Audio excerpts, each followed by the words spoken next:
everyone, how are you? Pastor Rod here, Wisdom to Win from Proverbs. We're doing a series and part 17, we're talking about finances. And here's an incredible scripture. We're going to read it from the Message Bible, Proverbs 11:24. It says, the world of the generous gets larger and larger. The world of the stingy gets smaller and smaller.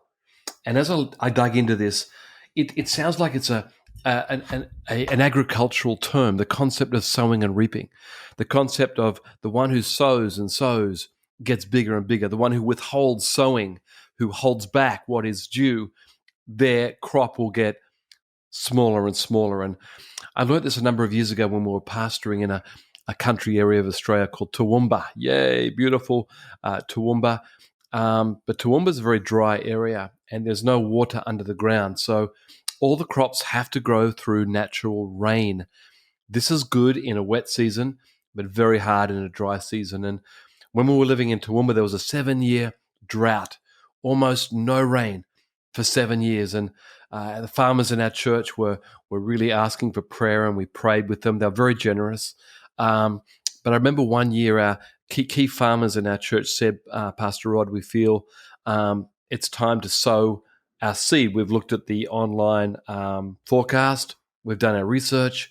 We feel there could be some rain. We need to have a crop. We're hurting financially. We're going to sow our seed. And they went out and sowed their seed. And there was very little rain that year, but there was rain a number of weeks in, and just enough to bring the little seed to sprout out of the soil. There was some fruitfulness, but they needed another rain at the end. And near the end, there was also a little bit of rain, and their crop just went boom, just went into incredible growth. And I remember when Viv and I drove out to their farm at harvest time.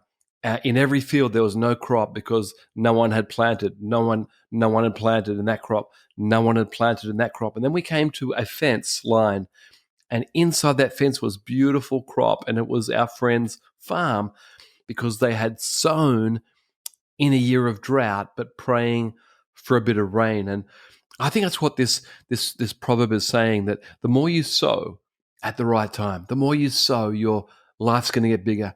The more you withhold, just like the other farms in that area that didn't sow that year, they had no increase. And I believe that this is a proverb about generosity. For us who are not farmers, who are just living a normal life, it's about, God, how can I sow my seed? And it feels like it's not the right time. It feels like we have needs ourselves. But the concept of generosity is to obey the Lord and to see needs and to give where we can. And so I've done my own little concept here, my own little concept of this proverb. It's just the one who scatters their seed has more than enough. The one who withholds scattering seed has not enough. The two things is the land of enough and the land of not enough. And what it's saying is, come on, let's really sow our seeds. Let's tithe and give to God the first and the best. That's 1/10 of our income. We're believing to scatter. It's actually God's seed that really we're giving back to God and saying, God, please take care of the 90% that I have. And I'm believing that over time, people will be tithers and givers and using God's wisdom, and there's going to be increase. The one who scatters the seed will have more than enough, or live in the land of more than enough. It doesn't mean riches, but it does mean exactly what it says. You'll have more than enough. Your world will get bigger. Your crop will get bigger. Your influence will get bigger.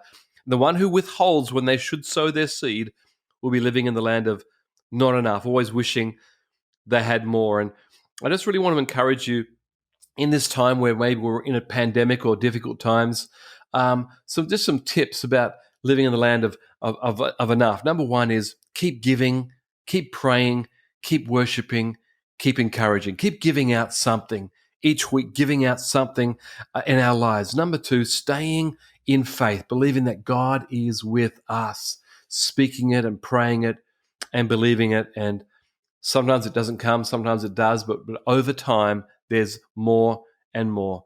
Another one would be seeing opportunities around us to love and to bless and invest, to see opportunities. Number four would be to budget and spend money on the right things. Maybe it's a time to rebudget and rethink our expenditure.